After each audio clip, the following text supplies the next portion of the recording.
Nous lisons notre texte ensemble, Jean 15, verset 16. C'est là notre thème de l'année. On ne touche pas d'autres versets sans commencer par celui-là. Nous voulons ruminer ce verset de ma route. Même dans le culte familial, ruminons ce verset. Est-ce qu'on peut lire ensemble Jean 15, verset 16? Nous disons 1, 2, 3 au nom de Jésus. Ce n'est pas vous qui m'avez choisi, mais moi je vous ai choisi et je vous ai établi afin que vous alliez et que vous portiez du fruit et que votre fruit demeure, afin que ce que vous demanderez au Père à mon nom, il vous les donne. Est-ce qu'on peut acclamer très bien?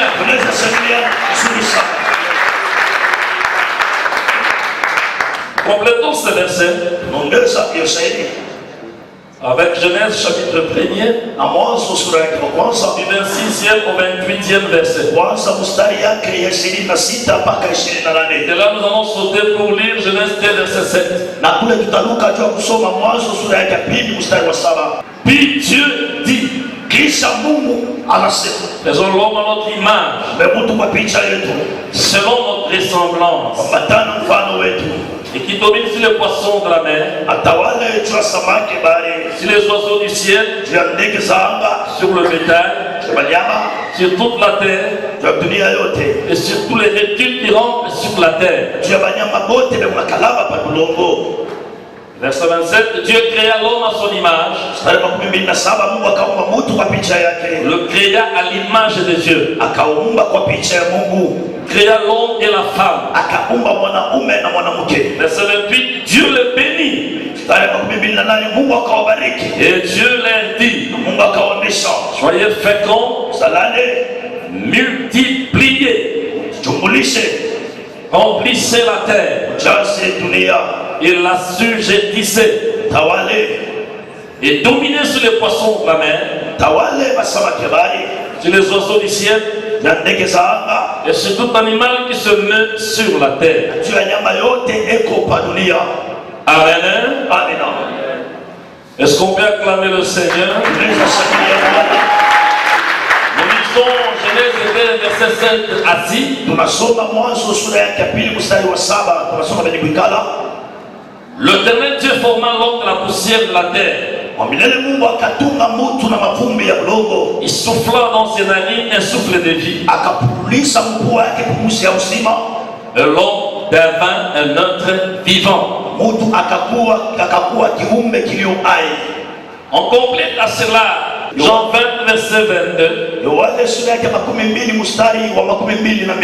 Et deuxième lecture dans la Nouvelle Alliance, c'est dans 1 Corinthiens 15, 45.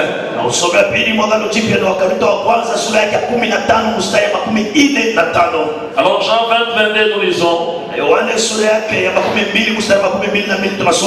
Après ces paroles, il souffla sur eux et leur dit, recevez le Saint-Esprit. Et dans 1 Corinthiens 15, 45, nous lisons, c'est pourquoi il est écrit, le premier homme, Adam, devint une âme vivante. Le dernier Adam est devenu un esprit vivifiant. Est-ce qu'on peut acclamer la parole de Dieu?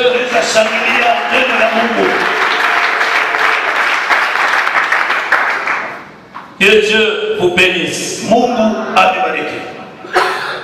Nous allons parler d'un thème.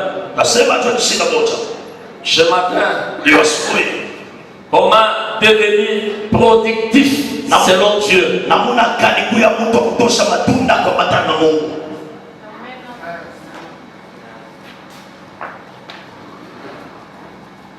Quelqu'un peut être productif selon les mondes,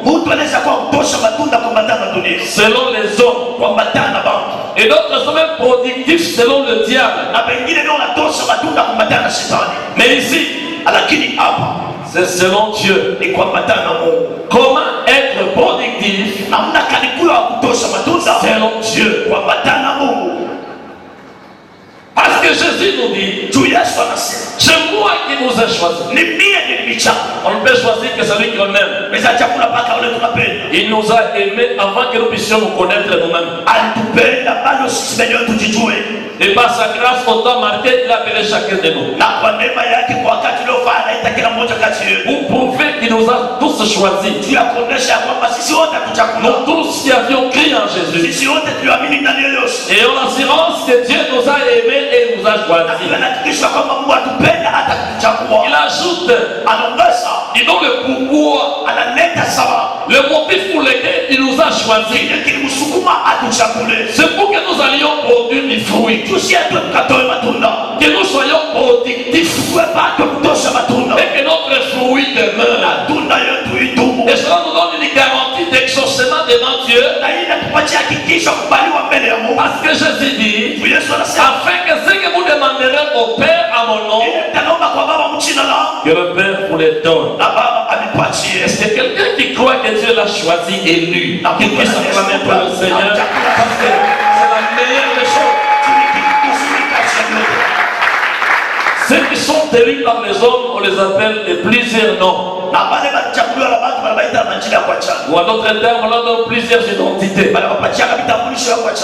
Député, provincial, national,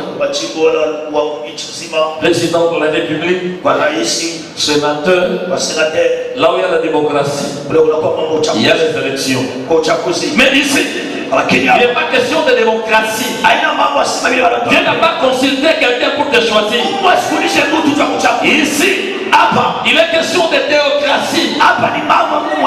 Dieu, dans sa volonté souveraine, dans son conseil de divinité, Père, Fils, Saint-Esprit, a décidé par vers lui qu'il te soit son associé et qu'il te jette dans son champ pour que tu puisses produire du fruit.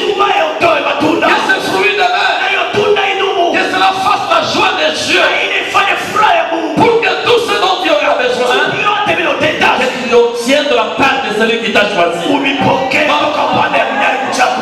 Quand je pense à ça, je deviens fou de joie. Si j'étais à ta place, j'allais clamer très fort.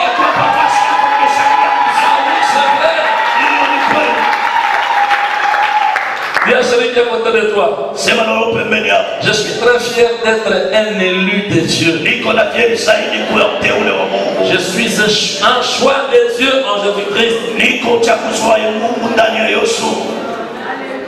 Alléluia. Amen. On va être productif selon Dieu. Dans notre première lecture,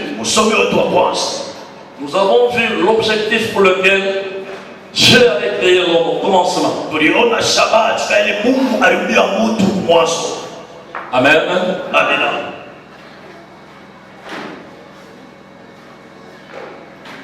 Dieu dit, faisons l'homme à notre image, selon notre semblance, qui domine sur les poissons de la mer, les oiseaux du ciel, le bétail, sur toute la terre et sur tous les reptiles qui rampent sur la terre.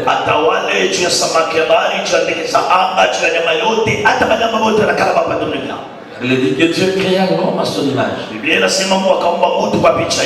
créa l'image des Dieu. Il créa l'homme et la femme. Pas seulement l'homme et la femme. Nous sommes au mois de la femme. Est-ce que les mamans peuvent acclamer le Seigneur parce que Dieu les a dans son plan original. Dieu les bénit.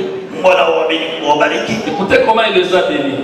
Soyez féconds, multipliez, emplissez la terre et l'assujettissez et dominez sur les poissons de la mer, sur les oiseaux du ciel et sur tout animal qui se met sur la terre.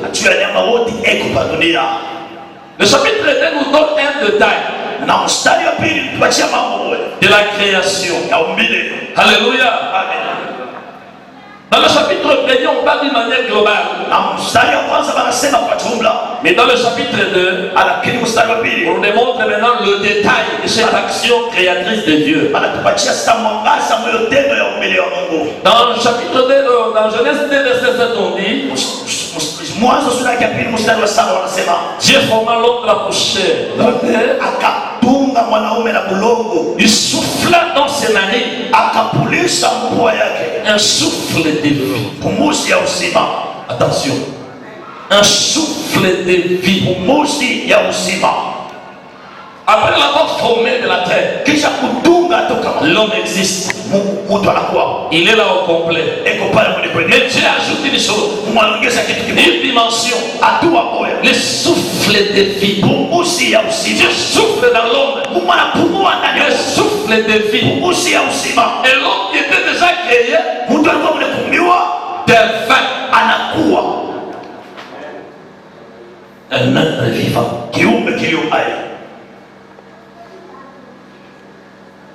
Après l'avoir formé dans la poussière de la terre, il existait. Mais quand Dieu prend le souffle de vie, son souffle à lui, Dieu le souffle dans le narine de l'homme, l'homme devint.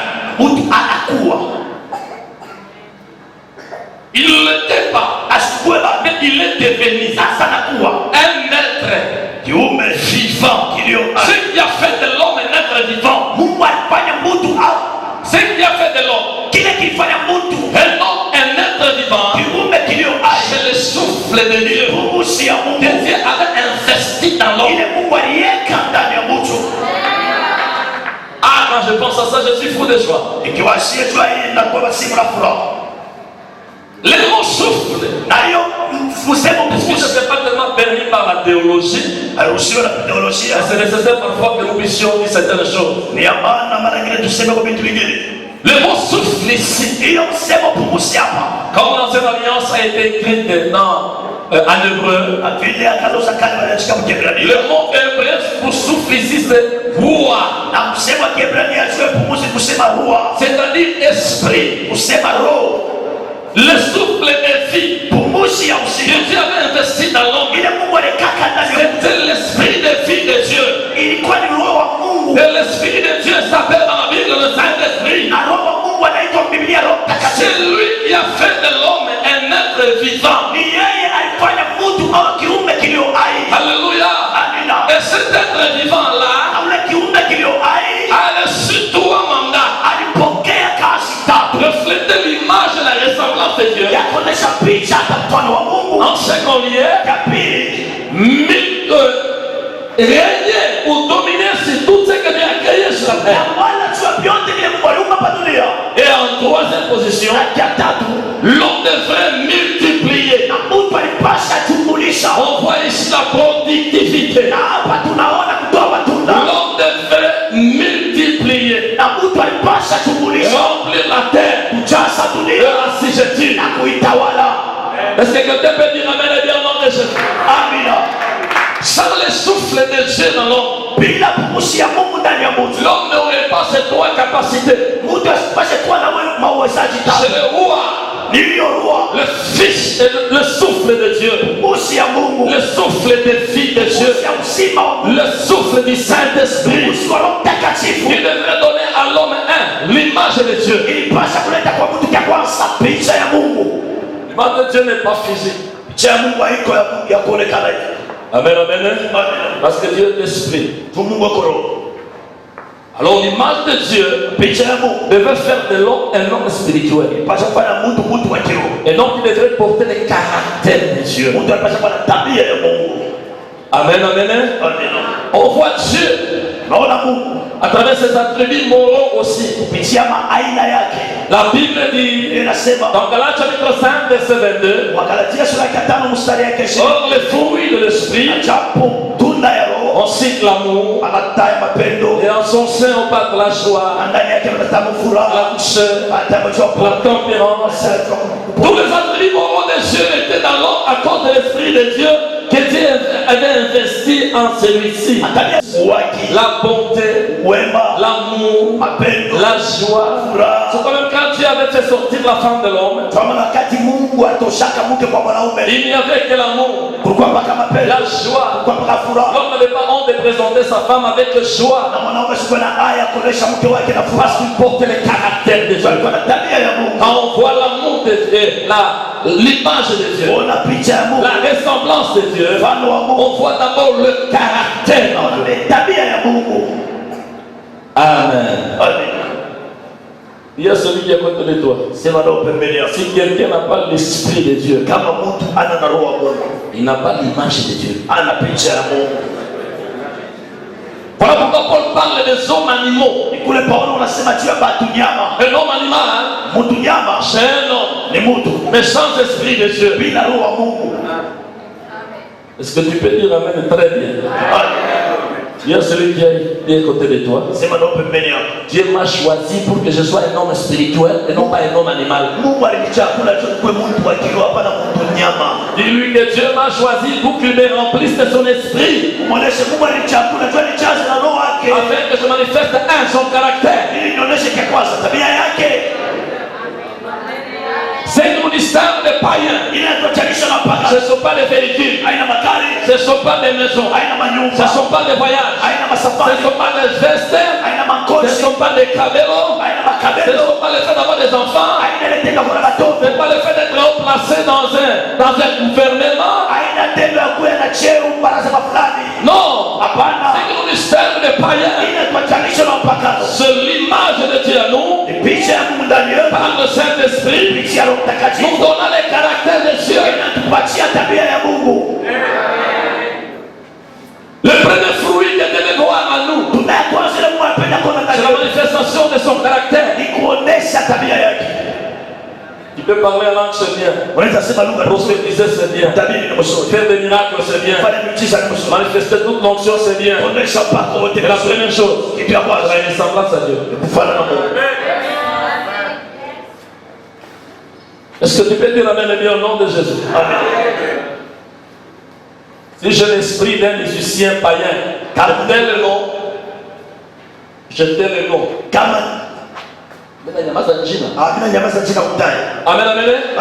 Je m'habillerai comme ces musiciens. Je me coifferai comme ces musiciens. Je voudrais parler comme ces musiciens. Je voudrais même devenir le sosie de ces musiciens-là. Parce que j'ai opté pour son esprit à moi. Le monde dit que ceux qui se ressemblent, ça semble. En d'autres termes, ceux qui font une alliance deviennent un. Il a fait alliance avec Dieu. Dieu attend. Tu reflètes le caractère de Christ. Mais cela n'est possible en étant rempli de son esprit. C'est l'heure d'être rempli du Saint-Esprit. Jésus revient bientôt. Que la Vierge sage qui va fêter avec lui. Parce que la Vierge sage a la lampe allumée et la l'huile des réserves. L'Esprit de Dieu continue à agir en elle. Est-ce que tu peux dire amen très bien au nom de Jésus? Amen. La deuxième chose que l'Esprit de Dieu a mis à l'homme, une deuxième dimension de l'image de Dieu, c'est le règne. L'homme est un roi sur la terre. La Bible dit les cieux sont les cieux de l'Éternel. Il a donné la terre au Fils de l'homme. Dominer, assujettisser tout ce qui est sur terre. Laisse-moi te dire, la présence de l'Esprit de Dieu en toi te fera régner partout où tu seras. Car la Bible dit, vous serez des têtes et non des queues. C'est pour révéler la mission du Saint-Esprit en toi et en moi. Qui est dissocié dans ces quartiers.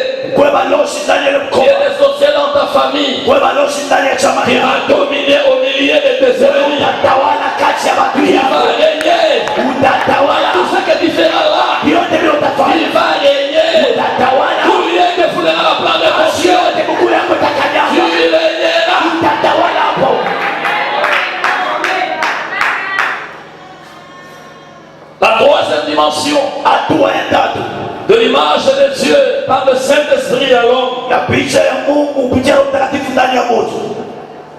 C'est la productivité. Multiplier. Remplissez la terre. Dieu avait refusé la stérilité pour l'homme pour les jardins d'Éden.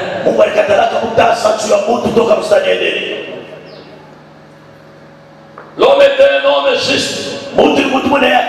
Il devrait multiplier une postérité juste. Il devrait multiplier dans tout ce qu'il devrait aussi entreprendre. Tout ce que l'homme devrait toucher devrait multiplier. Est-ce que tu peux dire amen très bien au nom de Jésus?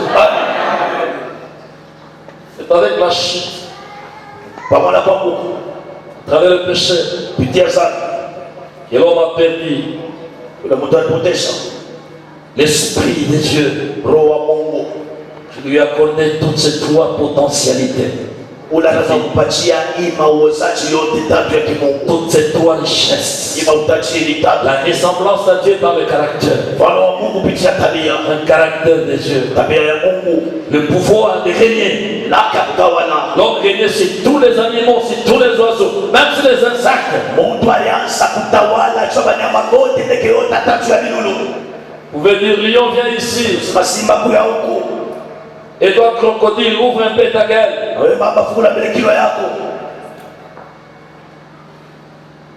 Vous pouvez donner des ordres aux arbres. Vous pouvez donner des noms aux animaux. Et tout lui obéissait, c'était un roi. En perdant l'Esprit de Dieu, il a perdu le caractère de Dieu. Il a perdu le pouvoir de régner. Troisièmement, il a perdu le pouvoir de multiplier. Au lieu de multiplier une race juste, l'homme a multiplié une race pécheresse déchue de la grâce, perdue et destinée pour l'enfer.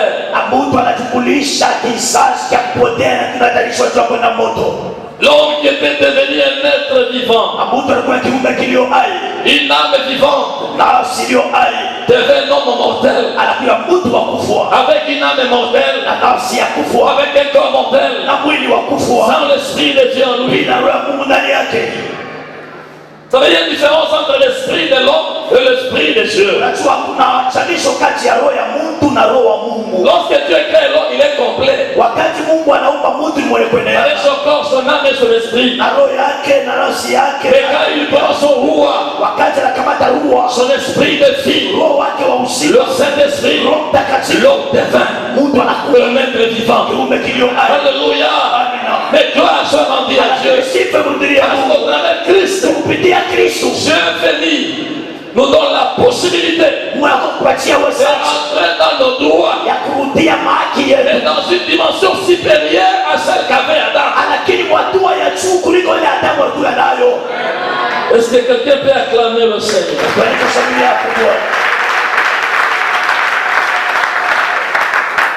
C'est pourquoi nous avons lu. Oh Dieu est bon. Amen, amen, amen. Dans 1 Corinthiens 15, 45.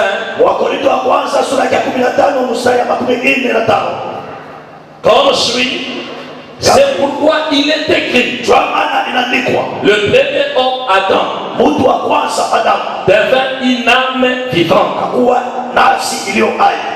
Le dernier Adam, pas le deuxième. Le dernier, parce qu'il n'y aura pas un troisième. Il est devenu un esprit vivifiant. Le dernier Adam, c'est Jésus-Christ lui-même. Lui n'est pas une âme vivante. Mais lui-même, c'est un esprit vivifiant. Il donne la vie. Il donne encore le souffle de vie. C'est en Christ. C'est seulement en lui et par lui. On peut récupérer le souffle de vie qu'on avait perdu au début. On peut récupérer le Saint-Esprit qu'on avait perdu là-bas. C'est pourquoi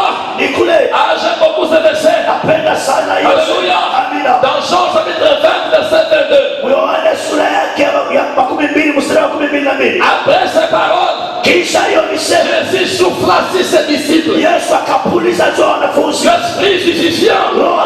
Il souffle à son esprit. C'est ce qui ont crié à lui.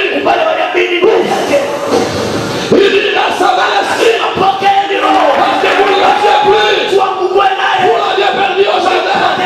Jésus est venu dans les derniers Adam pour restaurer, pour vous remettre ce que vous avez perdu au jardin avec un pouvoir supérieur que celui qu'Adam avait. Laissez-nous bien acclamer le Seigneur.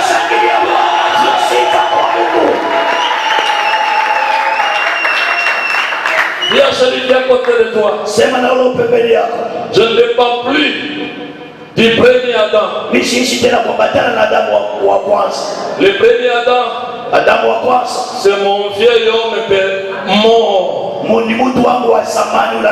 Condamné. Mais Christ a payé le prix pour que je devienne un nouvel homme en Christ. Avec le Saint-Esprit, l'Esprit du dernier Adam, il est venu me restaurer pour que je ressemble à Dieu. Et que deux, je puisse gagner. Et que trois, je puisse multiplier. Je puisse produire. Je puisse manifester les fruits. Je puisse multiplier une postérité juste. C'est pourquoi il est dit, ne soyez pas pressés. Jusqu'à ce que vous ayez revêtu de la puissance d'en haut. Vous recevrez le Saint-Esprit. Vous serez des témoins. Pour faire quoi? Pour multiplier les postérités justes. Écoutez, Dieu t'a pas appelé pour que tu sois stérile. Dieu t'a appelé pour que tu sois productif. Pour que tu sois productif. Que tu multiplies. La joie de Dieu, c'est de nous voir productif. Laisse-moi te dire une chose. Tu peux ne pas avoir eu des enfants biologiques. Ce n'est pas un péché devant Dieu. Parce qu'il y a des gens que Dieu a permis qu'ils soient comme ça. Elle dit que Dieu avait rempli les dégâts de Dieu.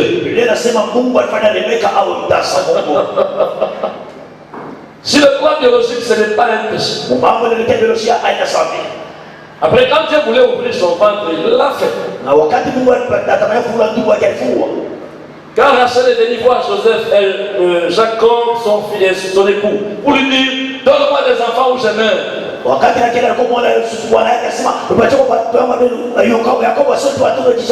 Jacob s'est fâché, dit que suis-je à la place de Dieu pour faire ça? Il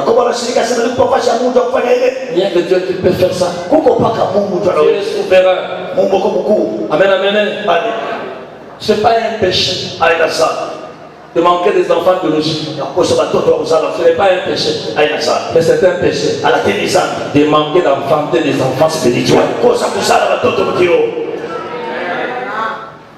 Est-ce que tu peux dire amen bien? Cela veut dire en d'autres termes, tu ne permets pas au Saint-Esprit de te rendre productif. Il est en toi pour te rendre productif. Mais c'est toi qui l'empêches de le faire. C'est toi qui empêches au Saint-Esprit de manifester le caractère de Dieu dans ta vie. C'est toi qui empêches au Saint-Esprit de te faire régner partout où tu te trouves. C'est toi qui empêches au Saint-Esprit de te permettre d'enfanter les enfants spirituels.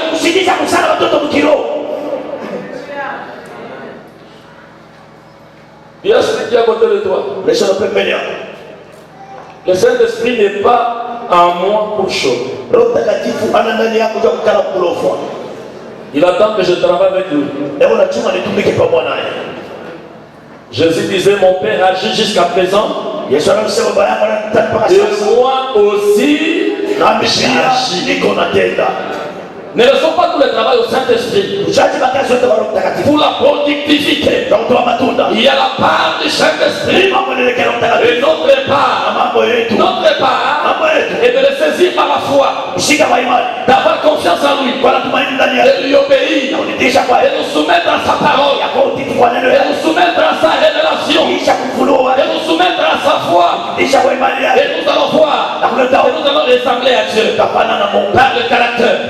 Deuxièmement, nous serons autoritaires. Nous allons nous trouver. La gloire de Dieu chantera toutes les lèvres. Et nous allons régner. Dans tout lié que nous allons nous trouver. Aucun démon ne va nous dominer. Aucun sorcier ne peut jouer avec nous. Aucun magicien ne peut jouer avec nous. Tout lié que nous foulerons. Le plan dans nos pieds. Nous les saisirons. Nous dominerons. Nous régnerons. Avec le Saint-Esprit, nous pouvons aussi nous amener d'autres âmes au Seigneur. C'est la seule façon d'engendrer des enfants.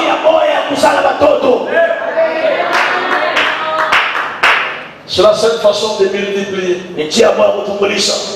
Depuis le début de cette année. Aujourd'hui nous sommes le 7 mars 2021.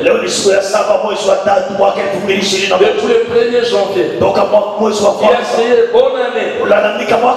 Est-ce que le ciel a aussi déjà crié bonne année à cause des âmes que Dieu a menées à Christ? Ce qui faisait la force des prêtres chrétiens. Chaque chrétien était productif.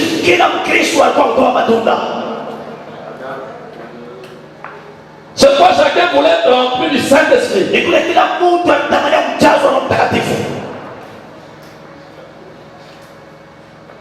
vous savez ce qu'il faisait pour être productif,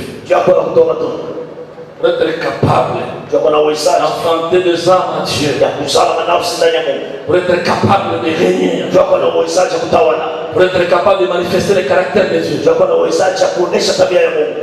Vous avez 4 secondes. Acte chapitre 2 verset 42.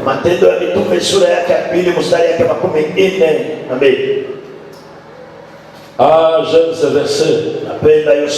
Je l'aime beaucoup et beaucoup. Acte chapitre 2 verset 42, nous lisons.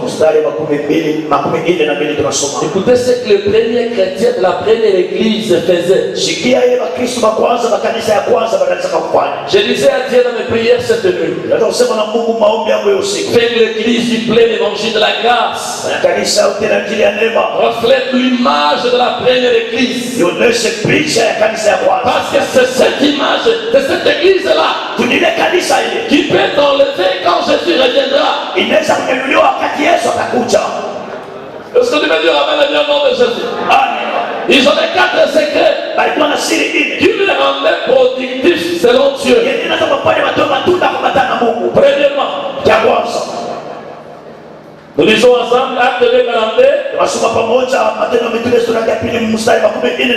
Alors 1. Il persévérait dans l'enseignement des apôtres. 2. Dans la communion fraternelle. 3. Dans la fraction du pain. 4. Dans le prière. De ces 4 devoirs,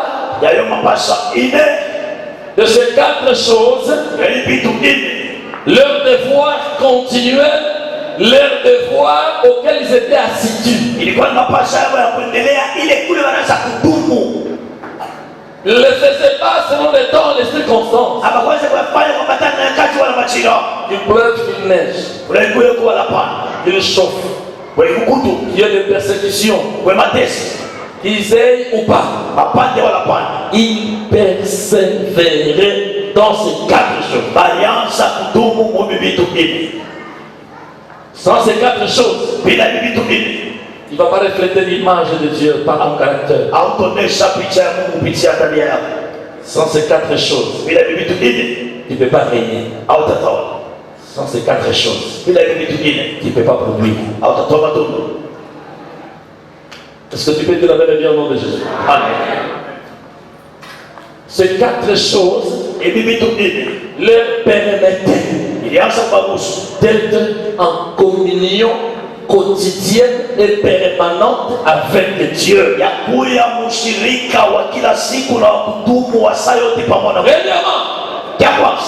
ils persévéraient dans l'enseignement des enfants. Nous sommes dans un siècle où les gens aiment plus de bruit, des prophéties, des mouvements,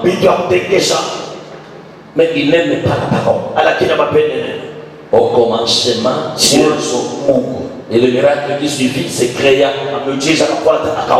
Quand Dieu précède, quand il vient en premier ordre, comme disait l'ancien Abraham, le chiffre 1 symbolise publiquement Dieu d'abord, ou d'abord Dieu. Il n'y aura pas de productivité. Au commencement était la parole. Il persévérait d'abord dans l'enseignement de la parole. Je bénis beaucoup le Seigneur. Je dis chacun grandit spirituellement. Dans les enfants grandissent, même les parents ont la joie. Je me souviens autrefois, on pouvait avoir l'enseignement dans l'église. Mais les chanteurs sont en train de répéter. Ils terminent de répéter. L'enseignement passe. Chaque chanteur rentre dans sa maison. Avec ça, l'Esprit de Dieu ne peut pas agir. Avec ça, on ne peut pas manifester le caractère de Dieu. Avec ça, non, c'est impossible. Le diable va régner sur votre vie. Ne pensez pas que Satan c'est un petit. C'est aussi un vieillard. On l'appelle serpent ancien. Il a combattu des braves. Si vous négligez la parole, là commence votre mort. Là commence votre dépliement spirituel. D'abord l'enseignement de la parole. Est-ce que tu veux dire amen avec conviction? Amen. 2. La communion fraternelle. Vous savez, quand nous avons l'esprit de Christ, nous aimerons la parole de Christ. Parce que l'auteur de la Bible, l'auteur de la parole, c'est le Saint-Esprit. Pour que Christ, Jésus naisse dans le ventre de Marie, lui qui est la parole, il fallait l'intervention du Saint-Esprit. Là où il y a l'agneau, là aussi se trouve la colombe. Lorsque Jean a vu Jésus et a découvert que c'était le Messie, parce qu'il a découvert que c'est lui l'agneau de Dieu, et que la colombe était venue se poser sur lui. Là où il y a la parole de Dieu, là le Saint-Esprit donne des ordres. Là le Saint-Esprit se manifeste. Là où il n'y a pas la parole, là il y a des démons. Jésus dit, mes paroles sont esprit et vie. Dans la parole de Dieu, il y a le Saint-Esprit qui agit. Il y a la vie de Dieu qui agit. Où trouveras-tu la vie de Dieu si la parole n'est pas dans toi? Tu ne vas pas produire les fruits de l'esprit. Tu ne vas même pas manifester les vrais dons du Saint-Esprit. Tu ne vas pas manifester même la vraie onction de Dieu.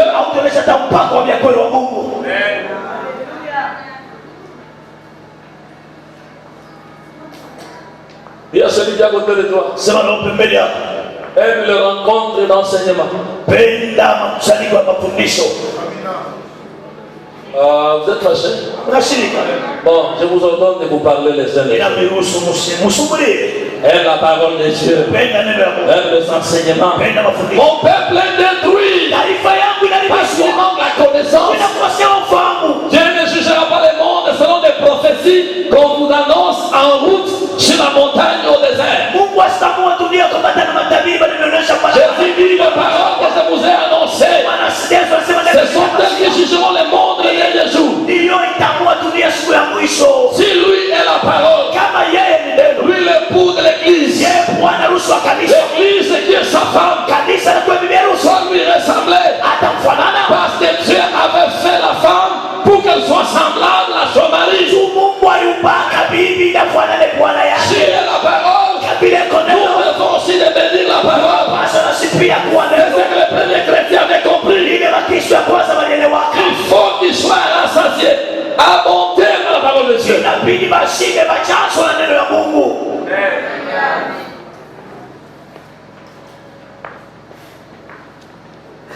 Cette parole nous créera la deuxième chose. Na hiyo maneno ndani yetu itaumba kitu ya pili, La communion fraternelle. ushirika wa kidugu. Aujourd'hui, beaucoup de communiqués qui se donnent dans les églises Leo matangazo mengi na kwa makanisa s'arrêtent au mur de l'église. unabakia mbiwa basi ya kanisa tu. Tel frère a tel. Ndugu fulani kuna kilio, Telle maman est hospitalisée. mama fulani kwa hospitali, Telle personne est en difficulté. mtu fulani kwa magumu, Telle personne va se marier. mtu fulani atao Le jour du mariage, vous ne voyez pas les chrétiens. siku ya ndoa yake atole mali. Au deuil, pour consoler la personne, on ne voit pas les chrétiens. Kwa kilio cha kufariki mtu atole À mali. l'hôpital, on ne voit pas les chrétiens. Hospitali Et atole là, on se mali. pose la question, quel esprit avons-nous reçu? Na tunapiga swali, ni roho gani tulipokea? Le même Saint-Esprit que Pierre. Mpaka Roho Mtakatifu wa mwanzo Je me pose la question. unajulisha. Le même Saint-Esprit que Marie de Magdala. Roho Mtakatifu wa mwana Maria wa Magdala, Le même Saint-Esprit que Anne. Roho Mtakatifu wa mwana Ana, Le même Saint-Esprit que Timothée. Roho Mtakatifu wa mwana Timotheo na Paulo. Parce qu'ils persévérer dans la communion fraternelle. Tuko baraza kutumu ushirika wa kidugu. S'il y a une plus grande famille sur la terre, Kama kuko chama mnene sana kwa Yesu, ni kanisa. la famille de Jésus. Chama ya Yesu. Nous sommes ensemble sur terre. Tuko pamoja Et dunia. en peu de temps, nous serons éternellement devant la présence de Dieu. Wakati chache tutakuwa milele mwepo wa Mungu. C'est une tante païenne, peut-être les sorcières qui est morte à Katoumati, te casse à morceaux pour arriver là-bas, tu donnes des contributions et tu ne demandes pas qu'on te paie le transport. Mais quand c'est ton frère qui a d'aide, tu veux que l'église te paie le transport, comme si quand chaque fois tu vas en ville, c'est l'église qui le fait. Quel esprit nous avons reçu? Juu ya shangazi yako mpagano wewe unamloshi saa zingine alikuwa tuma pale unaenda wewe boya au utakuwa kulipia transport. Jua ndugu yako unatafuta bailipe. Le Saint-Esprit Roho Mtakatifu nous rend capable leo de anatuwezesha vivre dans l'amour, ya kuishi dans la mapendo, communion fraternelle, ushirika wa kidugu, de vous bénir les uns les autres, kuandika umoja de wa vous wengine, supporter les uns les autres, ya kujivumilia de vous pardonner les uns les autres, de vous aider les uns les autres, de intercéder les uns pour les autres. Est-ce que nous avons reçu dans l'esprit? pokea. Il faut qu'il soit de ta tribu. Inabidi kuwa kabila yako. Comme les tribalistes commencent à déchirer notre pays aujourd'hui. Na ndio mambo ya kabila yanaanza kupasua nchi yetu. Même dans les églises, Hata les makanisa gens vous sentez qu'ils ont des tendances terribles. na Mungu anasema watu wana mambo ya kutegemea. Que Dieu nous pardonne. Mungu atusamehe. Parce qu'il est de ta classe sociale. Tu anakuwa watu yako wa maisha. Oh, ici c'est un groupe de licenciés. Hapa na kwa Des intellectuels. lisansia Qu'est-ce qu'il peut nous dire ici? huyu mtu atakufunza atatuonesha nini hapa? Il n'a pas un diplôme d'État, Ana cheti ya il n'a serikali, pas un diplôme de licence, ana cheti ya lisansi. mais il a le Saint-Esprit. Eh, kuna Roho Mtakatifu, amina. Et il a une grâce que peut-être que toi tu n'as pas, il peut te compléter dans ce que toi tu as. Eh, kuna neema ile saa zingine ananaga za kusaidia vile unayo.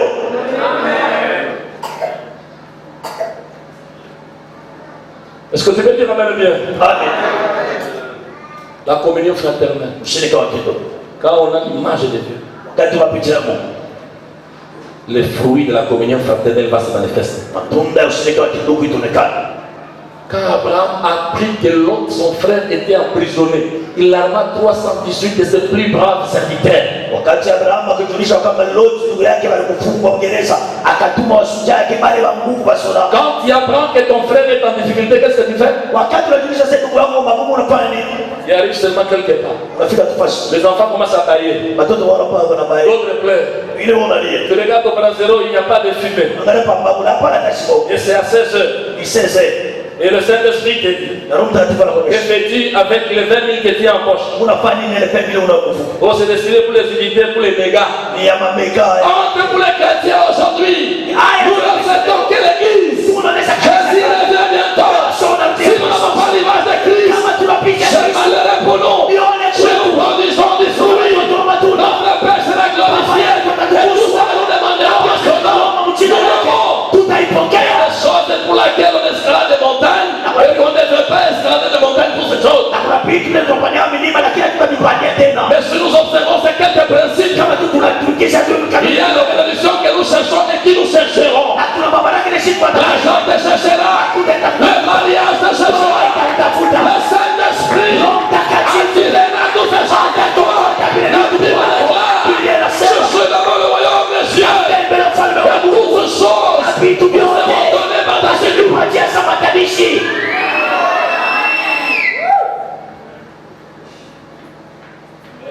J'étais content ce matin parce que Dieu a été glorifié par quelque chose. Nilikuwa na furaha siku Mungu alitunisha. Je ne me vante pas, mais nous vous servons aussi des modèles. pour que vous puissiez nous imiter. Et si vous allez voir ça maintenant à l'hôpital, épouse de Diacre José Kasson, avant de venir ici à cette heure, dans le premier culte de Saint-Thérèse, je suis arrivé là-bas. Il s'est relevé de son lit. Ah, papa, tu es venu me voir. Mais tu es pas convalescent. J'ai dit, je me tiens quand même debout. Je vais prêcher aujourd'hui. Et toi, tu devrais chanter à ça. Mais tu es ici.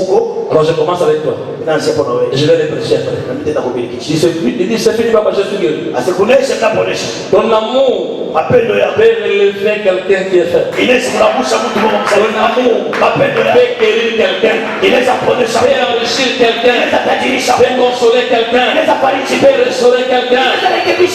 Le premier disciple, il persévérait dans l'enseignement des apôtres, dans la communion fraternelle. Troisièmement, dans la fraction du pain. Là, nous voyons la Sainte-Seine. Et quand nous voyons la Sainte-Seine, nous voyons l'adoration. Nous adorons celui qui est mort, enseigné et ressuscité pour notre Seigneur. Nous nous souvenons que bientôt nous serons avec lui dans le zèle. La Sainte-Seine nous amène dans les trois dimensions du salut. Nous avons déjà été sauvés par les sacrifices de Golgotha. Nous sommes continuellement sauvés en étant libérés des œuvres de la chair. Et bientôt le salut sera complet. Lorsqu'il vient nous prendre dans le désert, quand nous pensons à ça, nous disons merci Jésus. Nous adorons l'agneau. Nous célébrons le roi. C'est pourquoi choriste, cherchez des cantiques qui élèvent le Seigneur. Des cantiques qui glorifient Dieu. Pas des cantiques qui racontent des histoires. Les seuls prédicateurs nous donnent des histoires de la Bible. Ne venez pas nous raconter des histoires dans les cantiques. Venez nous transporter dans la présence de celui qui nous a sauvés. Venez célébrer ce grand roi. Et nous allons bientôt croiser face à face. Alléluia. Celui qui a fait de nous des hommes portant l'image de Dieu. Celui qui nous a donné son esprit. Afin que nous puissions refléter Dieu dans les caractères. Et nous puissions régner. Et nous puissions multiplier. Oh, Balatimayo. Fais non. Lazaro Mulunga wa Yesu. Ameni Mulunga wa leo.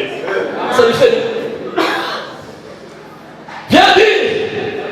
El Shaddai, Adonai, le Dieu tout-puissant, le roi compatissant. Alléluia. Amen.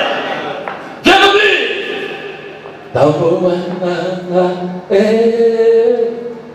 Yomakalombo, Taboana. Ilombo kalombo wa Yesu yalubi. Au moins que Yesu papa chaque dit. Apara histoire, apara histoire. Hatuhitaji marishi tu. Tunahitaji kuabudu Mungu. Il persévérait dans la fraction Sasa kutubu nguvu ya celui qui est mort à la croix. Ce serait le sens d'une louange de feu. D'une adoration de feu. Je vous ai fait fâcher quoi? À gloire à Dieu parce que vous êtes nés de nouveau. Au contraire, je vous ai révolutionné. Pour que le Saint-Esprit vous inspire même des cantiques. Composez des cantiques.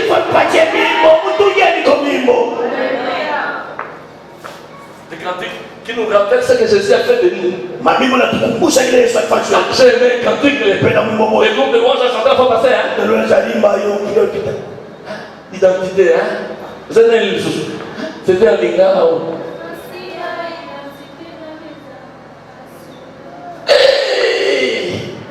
Amasia, identité nangeza assurée. Oyona monité. Ekoyaka nango, nango. Attends les chiens, c'est pas mon problème. Moi, ma joie, c'est en étant en Christ. Mon identité est assurée. Je suis fils de Dieu.